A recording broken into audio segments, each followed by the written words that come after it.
Alright guys, so I've been getting a lot of questions about my body lift, so I'm going to explain some things.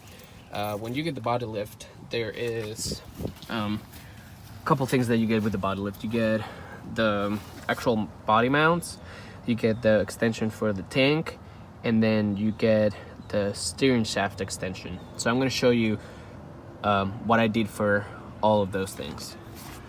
The steering shaft extension is, I don't know if you're gonna be able to see it, but it's that thing right there.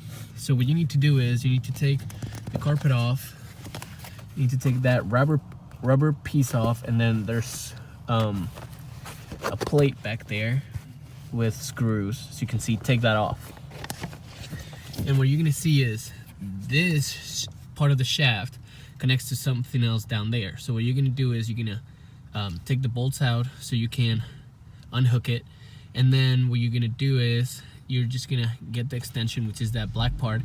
You're gonna put it in here, you're gonna tighten it, and then you're gonna put the other part in it. So basically you're gonna have this shaft that comes here, the other shaft that comes down there, and then you're just gonna put the extension so it reaches. It's not hard to do. You might have to get a rubber hammer so you can get it in there, but basically you're gonna have that shaft, that's part of the steering shaft, the extension, and then the bottom part of the steering shaft. Once you see it, you're gonna understand it. It's not hard. It took me like 2 days to figure it out, but once you get it, it's not that bad. So one more time, you have this shaft that goes into the bottom shaft. Once you lift the truck and put the body lift on, it's not gonna reach. So you're gonna have to put that extension onto the bottom shaft and then into here. So that's that for that. Other thing that I had to do was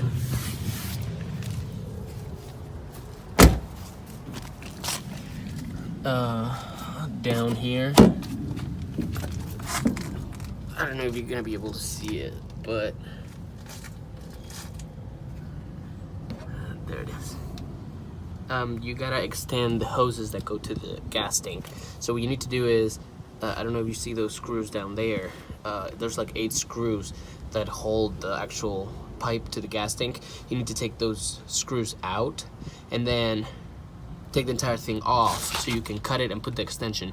Do not cut the pipes while they're installed onto the tank, because the sparks can cause the fumes of the gas tank to explode. So take them off.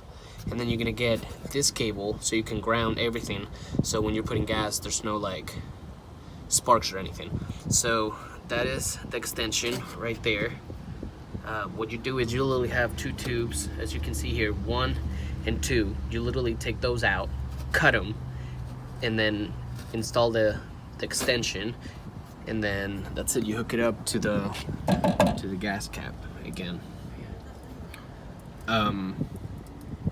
So we have that, and then there's one more thing that I've been getting questions about.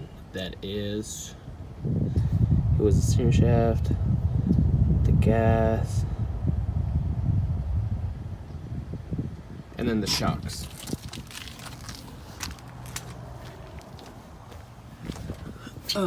When you put the leaf springs on top, this plate is what holds.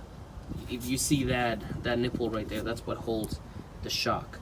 If you just use that nipple, the shock is going to be way too, the angle is going to be way too much, so you're not going to have any shock, basically. So what I did is I just went to the junkyard and I got shock holders or shock mounts for an F250, and I paid like $3 at the junkyard each, and I just got those. I went to Home Depot and I got U-bolts, and I installed it around the axle, and that's how I have my shocks installed.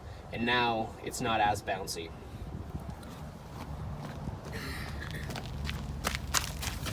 So you can see there, you just get this mount, that mount, and when you go, keep the bolts that come with the mount, and then go to Home Depot and get some U-bolts, because the U-bolts that you get are gonna be way too big for this axle. The axle on the F250s are thicker. So just get those, and then the shocks have a much better angle for them to be able to work, and the bed is not as bouncy. So I hope this video helped you guys. Like I said before, the extension, you just gotta put that extension between those two shafts. When you're doing the gas can hoses extension, you need to take the hoses out of the gas tank, cut them, put the extensions on, which comes with everything. It comes with the hose clamps and everything, and then put it back on. Do not cut them while they're installed, because there's a risk that it's gonna catch on fire. And then you gotta put that ground cable. And then for the shocks, this is what I did. So I hope I answered some of the questions that you guys had, and if you still have questions, let me know, and I will give you my Snapchat or whatever, and we can figure it out from there. Alright guys, as always, thank you for watching, and I'll see you in the next one.